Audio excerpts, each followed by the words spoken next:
Filipenses 1, do versículo 3 ao 8, diz: todas as vezes que penso em vocês, dou graças a meu Deus.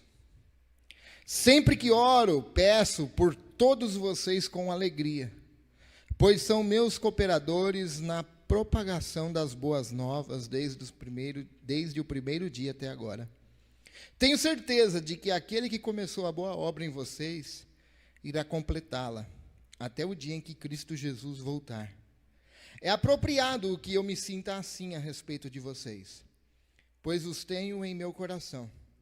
Vocês têm participado comigo da graça, tanto em minha prisão como na defesa e confirmação das boas novas. Deus sabe do meu amor por vocês e da saudade que tenho de todos, com a mesma compaixão de Cristo Jesus. Amém? Feche seus olhos. Ó Deus, em nome de Jesus, Pai, nós queremos pedir que o Senhor fale conosco nessa manhã, ministre a Tua palavra no nosso coração. Precisamos ouvir a Tua voz, Deus. Em nome de Jesus, fala conosco. Amém. Amém. Paulo, quando escreveu essa carta, ele escreveu da prisão, conhecidas como as cartas das prisões, Efésios, Filipenses, Colossenses e Filemão. Paulo plantou essa igreja de Filipenses debaixo de prisão e açoite. Os irmãos sabem bem a história. E ele plantou essa igreja no ano 51 depois de Cristo. Quando ele manda essa carta, é aproximadamente entre 61 e 62 depois de Cristo. Então nós temos aí no mínimo 10 anos que ele envia essa carta.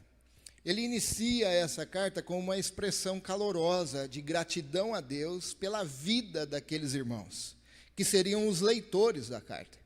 Ele agradece a Deus por ter colocado essas pessoas no caminho dele, agradece a Deus por Deus ter enviado ele até essas pessoas, agradece a Deus por essas pessoas estarem investindo no ministério de Paulo para a propagação do Evangelho. E aqui a base dessa gratidão, então, é no relacionamento que Paulo tinha com esses cristãos. E tudo isso girará em torno de uma só coisa. A carta inteira irá girar em torno de uma só coisa, que é o Evangelho. O relacionamento só flui, só tem um verdadeiro relacionamento por causa do Evangelho. E é isso que Paulo nos dá essa ideia. E nós vamos ver aqui, então, por que tanta alegria por aqueles cristãos de Filipos. Porque Paulo enchia o coração de regozijo quando ele iria enviar conhecida como a carta da alegria. Nas outras cartas você vai vendo Paulo falando, não pode fazer isso, não faça aquilo, olha, tome cuidado com isso. Na de Paulo aos Filipenses é uma carta de gratidão, você percebe o sentimento, a emoção colocado nessa carta, de agradecimento. E por quê? Qual é a razão aqui que Paulo expressa tanta alegria por causa desses crentes? Então, há algumas coisas que nós vamos pensar. E primeira razão de agradecimento por esse relacionamento centrado no Evangelho é que esse relacionamento, essa amizade, esses cristãos traziam boas lembranças a Paulo. Era um relacionamento constante, mesmo sendo 10, 11 anos afastados, sem vê-los, ele tinha um relacionamento constante, porque eles eram ligados por uma só coisa, que é o Evangelho de Cristo Jesus e seu propósito. Filipenses capítulo 1, versículo 3, diz, todas as vezes que eu penso em vocês, todas as vezes que vocês vêm à minha memória. Em outra tradução, vai dizer, agradeço ao meu Deus todas as vezes que eu me lembro de vocês. Ou então, em outra tradução ainda, vai dizer, todas as vezes que eu me recordo de vocês. Sabe o que acontece? Eu dou graças a meu Deus, e sempre que oro, peço a Deus por vocês com alegria, não com peso, não por obrigação, não, eu peço com alegria no coração. 1:7 diz assim, é apropriado que eu me sinta assim a respeito de vocês. Olha, não poderia ser diferente. É apropriado que eu me sinta assim a respeito de vocês, pois os tenho em meu coração. Vocês têm participado comigo Paulo, mais à frente, no capítulo 4, versículo 18, ele nos dá ainda mais ideia do que eram esses crentes para Paulo. No momento, tenho tudo o que preciso e mais. Minhas necessidades foram plenamente supridas pela contribuição que vocês enviaram por Epafrodito. Então, era pessoas atuantes.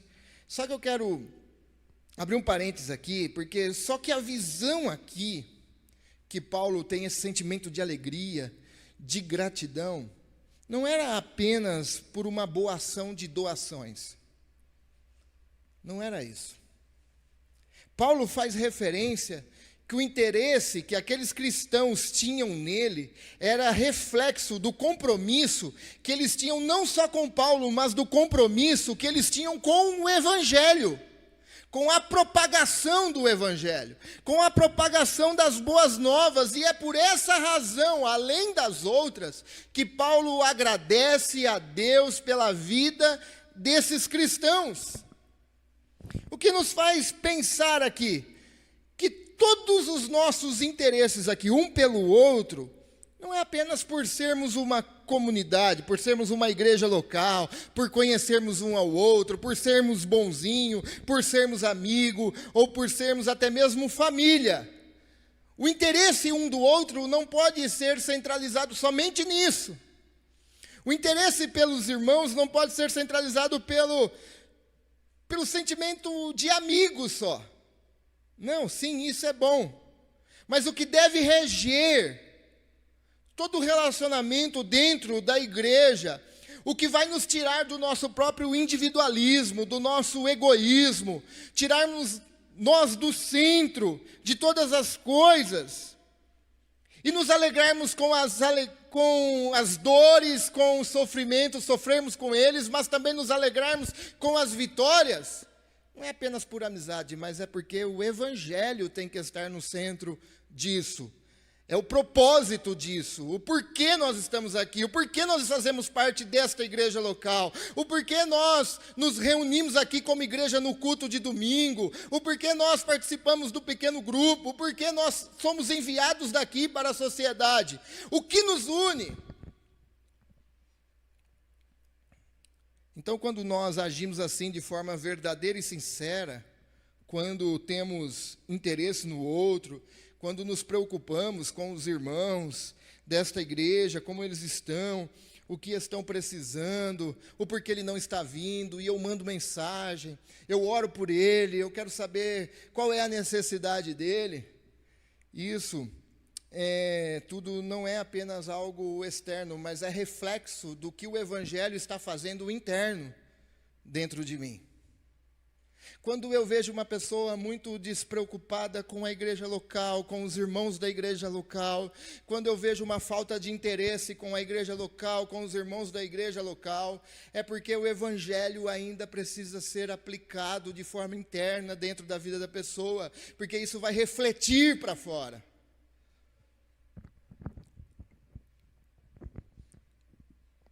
Segunda razão de agradecimento por esse relacionamento centrado no Evangelho é a cooperação desses irmãos. Filipenses 1, 3, 4 e 5 diz: todas as vezes que eu penso em vocês, eu dou graça a meu Deus. Sempre que oro, peço todas as vezes por vocês com alegria, pois vocês são cooperadores na propagação das boas novas, desde o primeiro dia até agora. A palavra cooperação aqui pode ser traduzida por comunhão, que a palavra usada é koinonia. Mas o que é essa palavra comunhão? O que é essa palavra comunhão, irmãos? A palavra comunhão tem sido cada vez mais se enfraquecido, eu acho, no passar dos tempos. Você quer ver um exemplo? Você chama seu amigo, seu vizinho para fazer um churrasco com você, mas ele não professa, ele não tem a mesma fé que você. Aí você fala assim: é um churrasco de amigo. Ah, mas vamos fazer um café com os irmãos? Ah, vamos fazer um churrasco com os irmãos? Ele professa a mesma... aí é comunhão. Ela tem se enfraquecido. Ah, eu vou para o culto, mas no sair do culto vai ter um café. Se eu não parar para tomar o café, eu participei do culto. Agora, se eu parar para tomar o café e conversar com os irmãos, aí eu tive comunhão. O café da manhã é gostoso, fala a verdade, é muito bom. Mas isso não se resume à comunhão. Ela tem se enfraquecido cada vez mais. Sendo que comunhão era uma palavra sempre ligada não somente ao tempo juntos, mas era mais profundo que isso. A comunhão estava constantemente ligada ao alto sacrifício de si mesmo em prol do outro.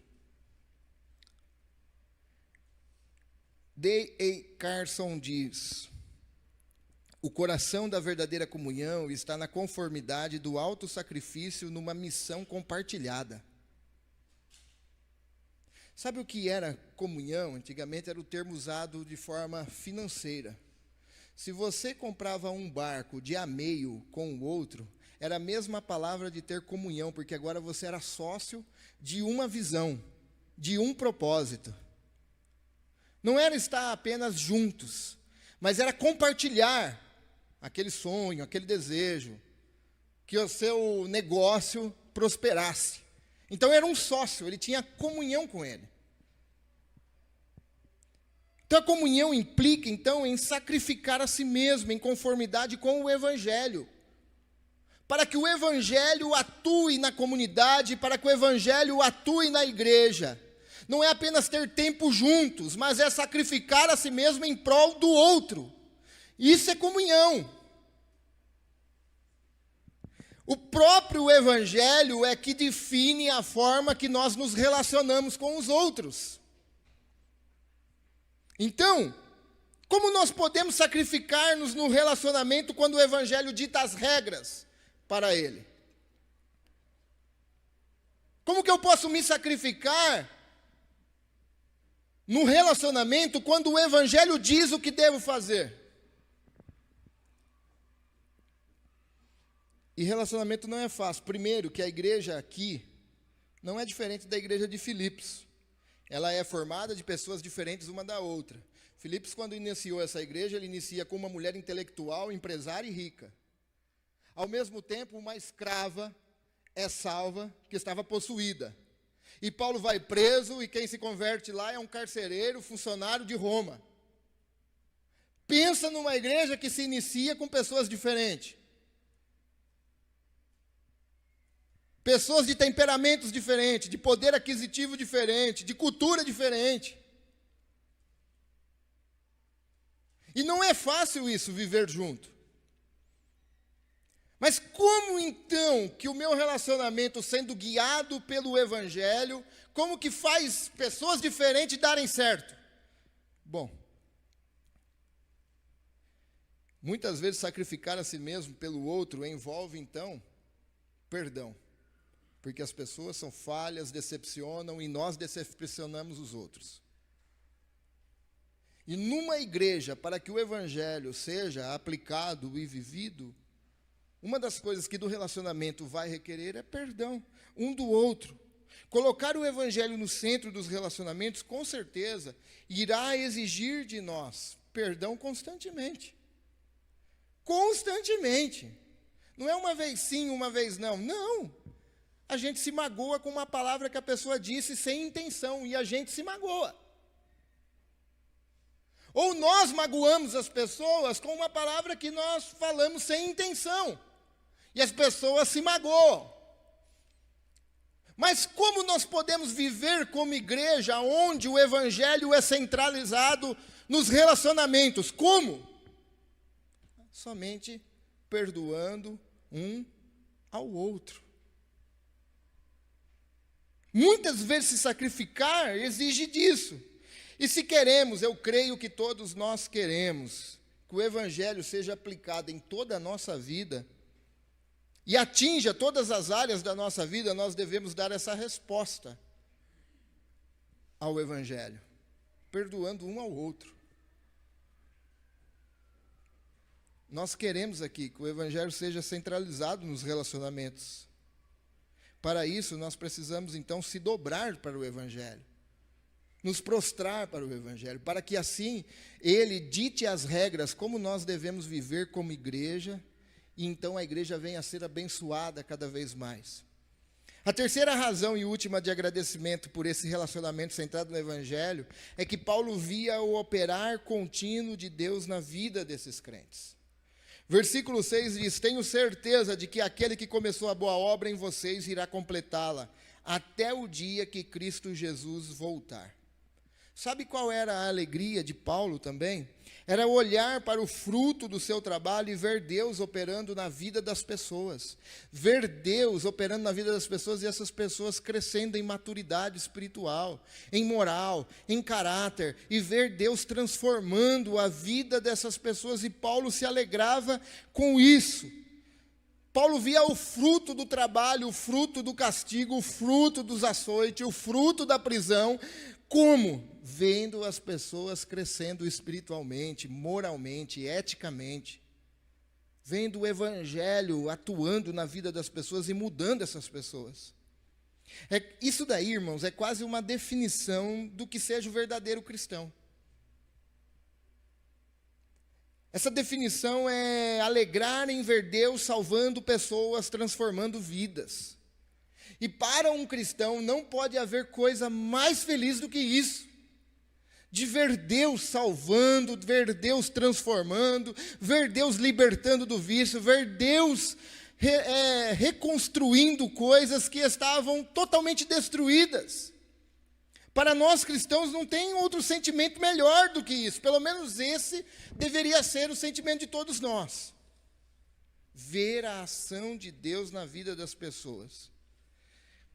Quando João escreve a sua terceira carta, ele diz assim: eu não poderia ter maior alegria do que saber que meus filhos têm seguido a verdade. Olha só. Quando você pergunta para um apóstolo perseguido, que foi preso, tentaram matar ele e não conseguiram, qual é a sua maior alegria? Ele responde: eu não poderia ter maior alegria do que saber que meus filhos têm seguido a verdade. Irmão, eu vou te dizer sinceramente, para mim, não tem maior prazer do que ver vidas que chegam destruídas e Deus salvando essas pessoas. Para mim, não tem coisa mais feliz do que ver pessoas que chegam com os relacionamentos destruídos, com um casamento destruído. Deus salva essa pessoa, entra na vida dela, entra no casamento e restitui, restaura. Pessoas que chegam tristes e depois de um tempo você vai ver essas pessoas estão alegres. Deus restaurou a alegria dessas pessoas. Não tem coisa melhor para nós, não tem nada mais prazeroso do que ver o caráter de Cristo sendo formado na pessoa. Acho que não, sabe, para nós que falamos e dizemos que nós somos discípulos de Jesus, não pode haver coisa melhor do que isso. Não pode haver coisa melhor de você olhar para aquela pessoa e falar: Deus me usou para levar aquela pessoa até o Senhor. Mas ao mesmo tempo isso é um convite para nós. É um convite para cumprirmos a missão, irmãos. É um convite para, assim como os crentes de Filipos e Paulo se alegrava, que eles compartilhavam tanto da prisão, da alegria e da propagação. É um convite para nós também se engajarmos nessa missão e sentirmos isso de verdade. O que é felicidade? Felicidade é ver aquela pessoa que eu conheci, aquele amigo de trabalho, aquele familiar, aquela pessoa que estava próxima de mim, ela estava tão destruída. E olha aí, um dia eu anunciei o Evangelho para ela, o Evangelho transformou a vida dela, e hoje eu olho e falo: nossa, como é bom saber que Deus me usou para restaurar aquela vida. Isso é um convite para nós cumprirmos a missão. Problemas hoje que as pessoas não têm ideia do que é esse convite. Não têm ideia do que é esse apelo de Deus para se engajar na missão de Deus, que é salvar pessoas nesse mundo. E Deus está constantemente contando, né? Nos convidando. Olha, a seara está pronta. Jesus disse que o problema não está na seara. O problema está em nós. São poucos os trabalhadores. O problema não está no campo. O campo já foi plantado, o campo cresceu, o campo já está verde. O problema não está lá. Jesus olha e fala, não é esse o problema. O problema é que são poucos os trabalhadores. Qual é o problema? O problema é a igreja, que não querem ser coparticipantes desse anúncio do evangelho de cumprir a missão. E Paulo se alegra em ver Deus salvando e transformando pessoas e vendo essa igreja engajada na missão. Aí vem uma pergunta, o que te dá maior prazer? O que faz o seu coração saltar de alegria? Pense bem, analise você. O que te traz satisfação, assim, que você fala, ai, que alegria? É sucesso pessoal? É alguma vitória para você e para seus filhos? É a compra de um bem? É a reforma de uma casa, a compra de um carro? O que é que te traz alegria? Se você pensar, e se você for sincero e não for o evangelho, alguma coisa está invertida aí nessa pirâmide de valores. Paulo se alegrava de ver o fruto do seu trabalho, que era em prol do reino de Deus. João, 3 João, capítulo 1, versículo 4.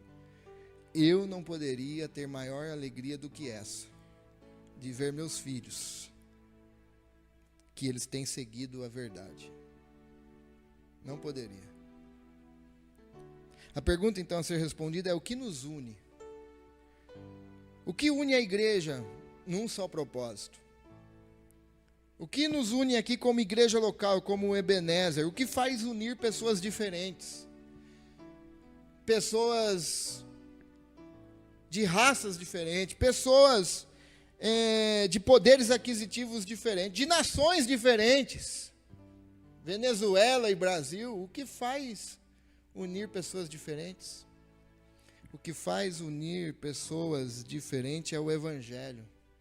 É as pessoas em comunhão no evangelho. O que nos une é o evangelho, a boa nova que através de Jesus o próprio Deus nos reconciliou consigo mesmo, pela morte da cruz, na cruz do Calvário. Por meio de Cristo nós estamos unidos. Uniu pecadores desobedientes, os perdoou e colocou juntos no corpo em uma igreja local para servirem a Deus, servirem um ao outro, amarem, perdoarem. Isso significa então que em nossas conversas, além de ser sobre esporte, profissão, filhos, tempo, tudo isso não tem problema. Mas nós devemos regularmente então compartilhar esse evangelho um com o outro. Devemos falar com o outro o que nós temos aprendido sobre o evangelho. O que o evangelho tem feito na minha vida, o que o evangelho tem transformado a minha vida, o que ainda o evangelho vai atuar na minha vida. Nós devemos então compartilhar o que estamos aprendendo, nos unir em oração, um pelo outro, e nos unir no avanço do reino de Deus, no avanço do evangelho, levando o fardo uns dos outros, crescendo em amor sacrificial, por amor de Cristo. E isso acontece, como aconteceu na igreja de Filipos, quando o evangelho é colocado no centro dos relacionamentos. Quando o evangelho é colocado não apenas por amizade, por um café, por um churrasco. Não, o evangelho é colocado no centro de todas as coisas. E isso requer muitas vezes que nós nos sacrifiquemos em prol do outro. Porque isso foi o que o próprio Jesus fez. Diz lá em Filipenses, que ele, sendo Deus, não tomou por usurpação ser igual a Deus, mas veio em forma de servo. Veio para servir. E é a ele que nós celebramos nessa noite, nessa manhã. É a ele a quem nós levamos a nossa memória agora nessa mesa da ceia. Porque Cristo mostrou para nós, quando se coloca o Evangelho, o reino de Deus no centro, os nossos valores mudam. Amém? Vamos orar? Ó Pai, em nome de Jesus, nós queremos, Senhor, te agradecer nessa manhã. Obrigado, Senhor. Faça que o teu Evangelho determine a forma que me relaciono com os outros. Faça que o seu Evangelho defina os relacionamentos nessa igreja, Senhor. Faça que o teu Evangelho esteja no centro dos relacionamentos dessa igreja.